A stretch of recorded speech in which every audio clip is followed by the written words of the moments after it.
YouTube, bonjour.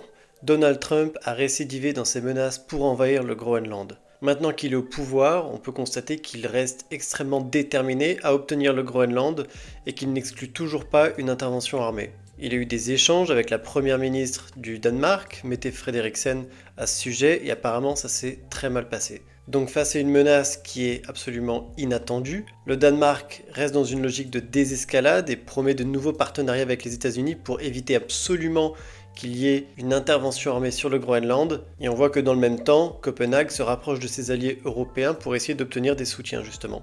Des soutiens qui sont venus parce que, comme on a pu le voir, la France a proposé un déploiement de soldats au Groenland. Et cette idée justement de déployer des soldats sous le drapeau européen sur le territoire groenlandais, elle fait son petit bonhomme de chemin. Et du coup, on se retrouve avec cette question, faut-il envoyer des militaires européens au Groenland pour protéger le territoire des États-Unis?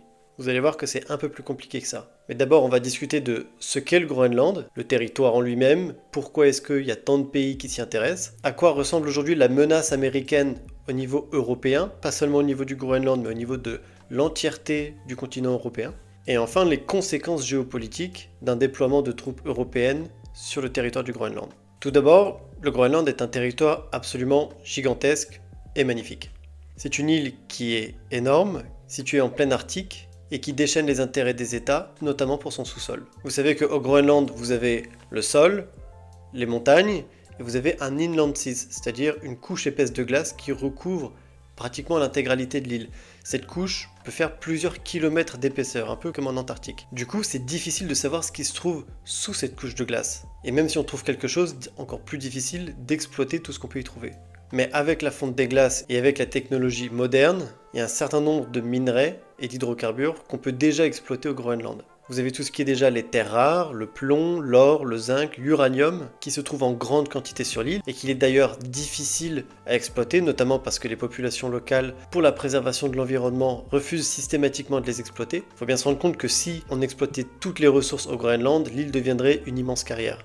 Et vous avez également du pétrole, énormément de pétrole qui se trouve notamment offshore, c'est-à-dire en pleine mer, le long des côtes du Groenland, et qui est d'ailleurs assez difficile à exploiter pour le coup, parce qu'on est dans l'Arctique, il y a des icebergs, et imaginez un iceberg de 2 km de long qui frappe une plateforme pétrolière, c'est compliqué. Donc ce territoire, on peut d'ores et déjà voir qu'il attire l'intérêt de beaucoup de pays. Les États-Unis, on en a parlé, évidemment la Chine, des grandes entreprises chinoises qui s'y intéressent de près, et du coup le Parti communiste chinois qui s'y intéresse aussi, notamment sur la construction d'infrastructures maritimes pour permettre d'exporter tout le minerai qui est pris au Groenland.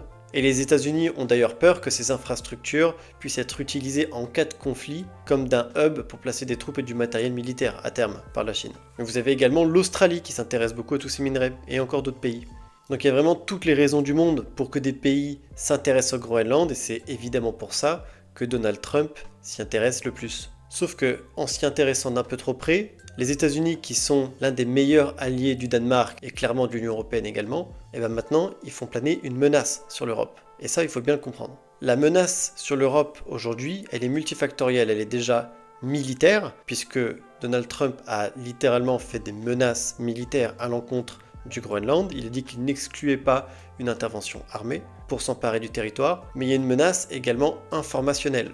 On l'a bien vu, la sphère de l'information est absolument noyée par les pro-Trump, par les MAGA, et notamment sur le réseau social Twitter, X, d'Elon Musk, qui reprend non-stop la propagande de Trump. C'est-à-dire que pour l'Europe, c'est difficile de se faire entendre et de se défendre au niveau informationnel évidemment, parce que tout ce qui est dit peut être contredit par n'importe qui, et ce n'importe qui peut être sponsorisé par les algorithmes ou directement par le grand gourou Elon Musk, et donc complètement éclipser les paroles des États, et une menace bien évidemment militaire, parce que si les États-Unis venaient attaquer le Groenland, qu'est-ce qu'on ferait? Comment on se défendrait? Eh bah plot twist, on ferait rien. Déjà, les États-Unis ont déjà une présence au Groenland, une présence qui est assez importante avec la base de Thule. Renommée maintenant Pituffik, c'est une base aérienne militaire américaine qui était construite au XXe siècle et qui abritait notamment des bombardiers B-52 qui transportaient les armes nucléaires. Il y en a d'ailleurs un qui s'était écrasé, qui a perdu ses armes nucléaires dans la zone, dont une qui n'a jamais été retrouvée.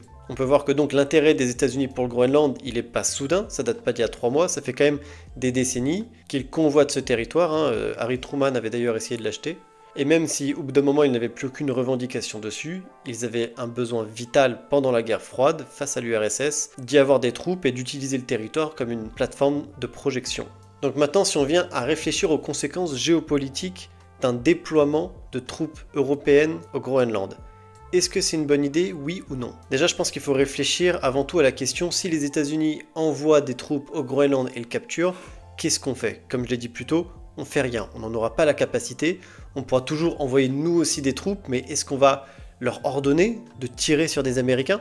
Ce qui serait complètement absurde, parce que tirer sur des alliés, ça n'a aucun sens, et surtout sur un allié aussi puissant, si on allait dans une logique d'escalade, évidemment que les États-Unis gagneraient.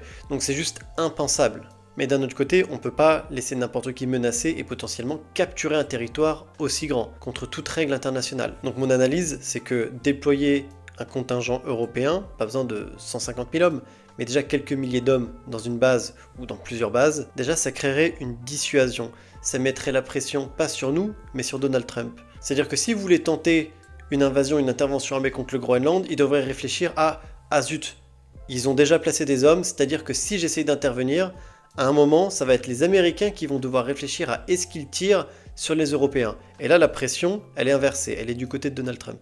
Et dans ce cas-là, plutôt que nous, on réfléchisse à comment récupérer le territoire, c'est Donald Trump qui va réfléchir à est-ce qu'il a vraiment envie de déclencher un conflit armé avec déjà ses alliés, mais qui sont en plus des grandes puissances. C'est donc une manière d'inverser la vapeur et de créer cette dissuasion dont l'Europe a clairement besoin. Par ailleurs, ça montrerait l'unité et la fermeté de l'Europe par rapport à ses frontières. On entend partout dans les médias que les frontières de l'Europe c'est une passoire, que l'Europe n'arrive jamais à décider quoi que ce soit, et qu'au final on a l'image d'une Europe faible. Là, ce serait le moment parfait pour justement créer ce sentiment d'unité, créer cette fermeté qui est si importante à la dissuasion, à donner une crédibilité à nos actions. C'est-à-dire que l'Europe ne serait plus vue juste comme des bureaucrates qui font des régulations toute la journée, mais comme une puissance capable de déployer des troupes sur un théâtre d'opération et de défendre son territoire. Je pense qu'il faut bien comprendre que quoi qu'il arrive, un changement des relations transatlantiques va arriver.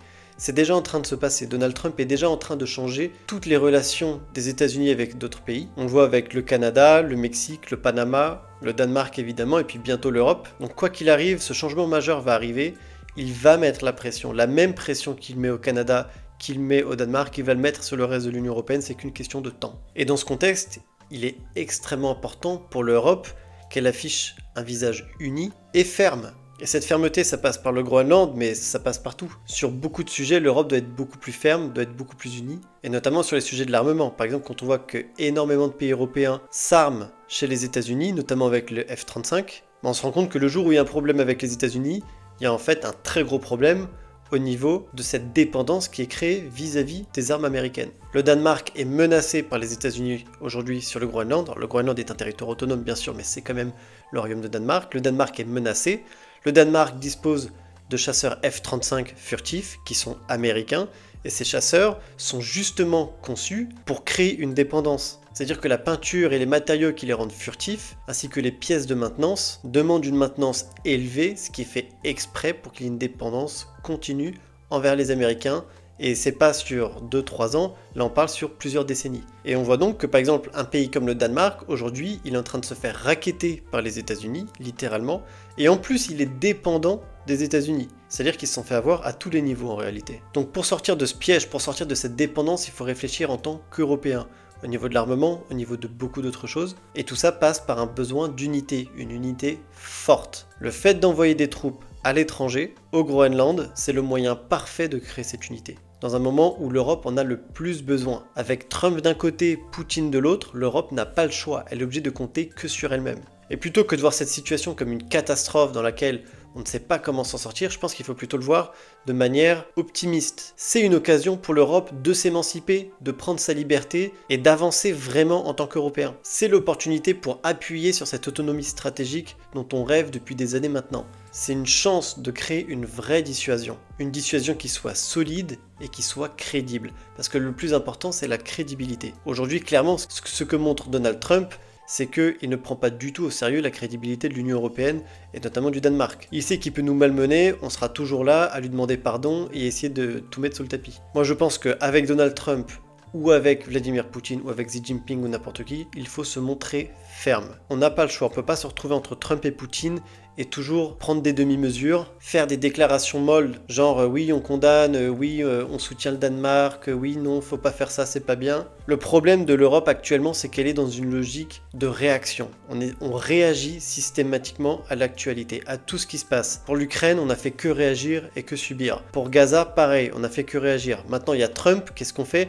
On réagit systématiquement à ce qu'il fait. Et au final, on est en train de subir. On a la capacité d'inverser la tendance. On a la capacité de créer un changement. Il faut qu'on sorte de cette logique passive, de cette logique de réaction, à une logique d'initiative. C'est nous qui prenons les décisions et ce sont les autres États qui font avec. Ils n'auront pas le choix. Évidemment, il faut toujours rester diplomate. Je dis pas qu'il faut écraser les autres États comme essaie de le faire Donald Trump en utilisant un rapport de force systématique, mais c'est en prenant cette initiative qu'on montre notre puissance en fait. Et c'est en montrant la puissance qu'on s'évite des embrouilles comme est en train de nous en créer Donald Trump. Si demain on envoie 5000 hommes dans les villes groenlandaises pour défendre le territoire, évidemment que le territoire restera prenable et que si les États-Unis le veulent vraiment et qu'ils sont prêts à massacrer tout le monde, ils arriveront à le faire. Mais ce sera un message fort envers Donald Trump que les Européens ne se laisseront pas faire et que ce qu'ils pensaient qui serait facile va se révéler en réalité beaucoup plus compliqué. Surtout qu'on a des armées extrêmement capables. Que ce soit la France avec les chasseurs alpins, les Britanniques, la Norvège, la Suède ou la Finlande, ce sont tous des pays avec des armées qui sont capables de se projeter en milieu arctique. Et une dernière chose, le message fort serait envoyé à Donald Trump, mais il serait aussi envoyé aux Danois. Parce que les Danois aujourd'hui, croyez-moi, qui doivent se sentir bien seuls. Ils sont littéralement menacés par la première puissance mondiale, ils n'ont pas la capacité de se défendre, ils demandent de l'aide et tout le monde regarde un peu ailleurs en essayant de faire comme s'il n'avait pas vu, parce que tout le monde est paralysé par la peur à l'idée que Donald Trump vienne se venger après sur eux. Et ce message de soutien, le Royaume du Danemark, il en a désespérément besoin. Le principe de l'Union Européenne, c'est un pour tous, tous pour un. Et c'est dans les crises qu'on avance. Donc là, c'est l'occasion ou jamais de justement faire vivre cette unité, soutenir notre allié, sortir de notre posture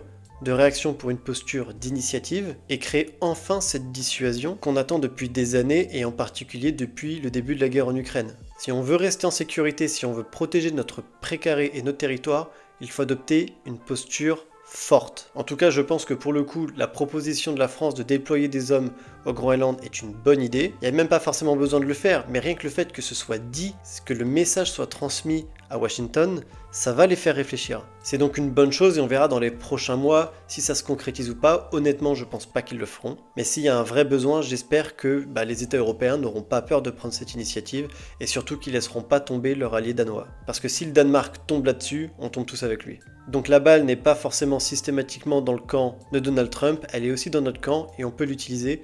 Il ne faut pas avoir peur de l'utiliser. Merci d'avoir regardé cette vidéo. N'hésitez pas à me partager votre avis dans les commentaires, je les lis et j'y répondrai. N'hésitez pas à me suivre sur Twitter, Blue Sky, tout est dans la description. Et à vous abonner à la chaîne, ça m'aide énormément et ça m'encourage à créer plus de contenu. On est en train de vivre vraiment un bouleversement des relations entre l'Union Européenne et les États-Unis. C'est un sujet grave, c'est un sujet important et c'est un sujet dont je vais parler beaucoup dans les semaines à venir. Donc abonnez-vous et prenez soin de vous. Allez, ciao!